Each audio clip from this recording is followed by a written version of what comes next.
Et si aucun d'entre nous n'était condamné?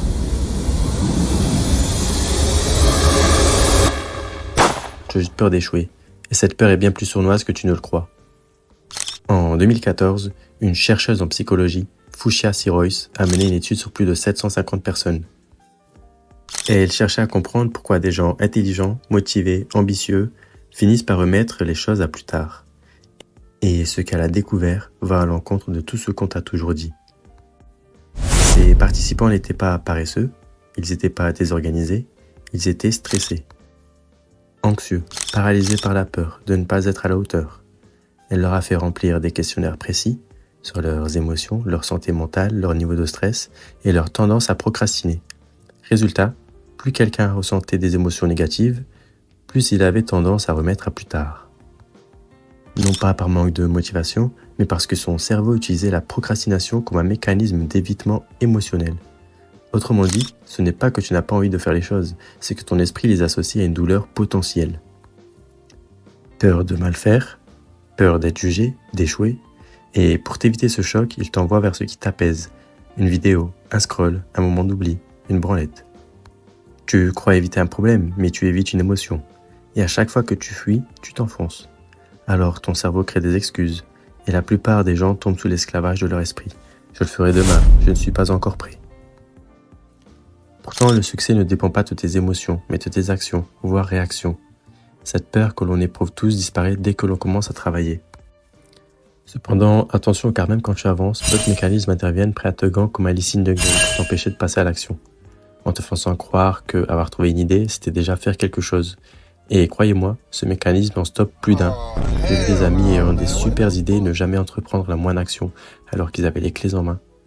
Il faut se battre à chaque instant, jusqu'à ce que la discipline devienne automatique. Le monde t'attend. Bill Gates l'a dit, le monde est fait par des gens pas plus intelligents que toi et moi. Ton cerveau est la clé de tout. Et tu le sais, tu le sens. Chaque fois que tu scrolles alors que tu as ce projet en tête, tu sens cette tension, ce malaise, cette petite douleur dans la poitrine. C'est pas de la flemme, c'est ton potentiel qui suffoque et tu l'anesthésies avec du bruit, encore et encore.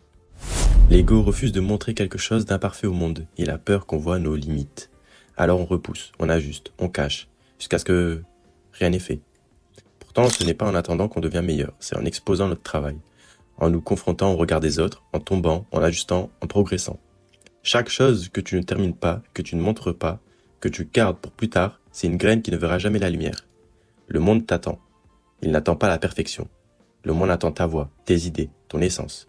Et si tu te tais, personne ne le fera à ta place. Et si notre destin avait été tracé d'avance, chaque pas hors de sa route aurait résonné comme un coup porté à notre âme. Nous avions souffert, non pas de n'être jamais arrivés, mais de savoir au plus profond de nous que nous nous étions égarés. Chaque matin, nos doutes avaient jailli comme des flèches, nous rappelant le chemin abandonné et les promesses brisées. Nous avions craint l'échec, non par lâcheté, mais parce que l'ombre de ce destin écrit s'était abattue sur nos épaules.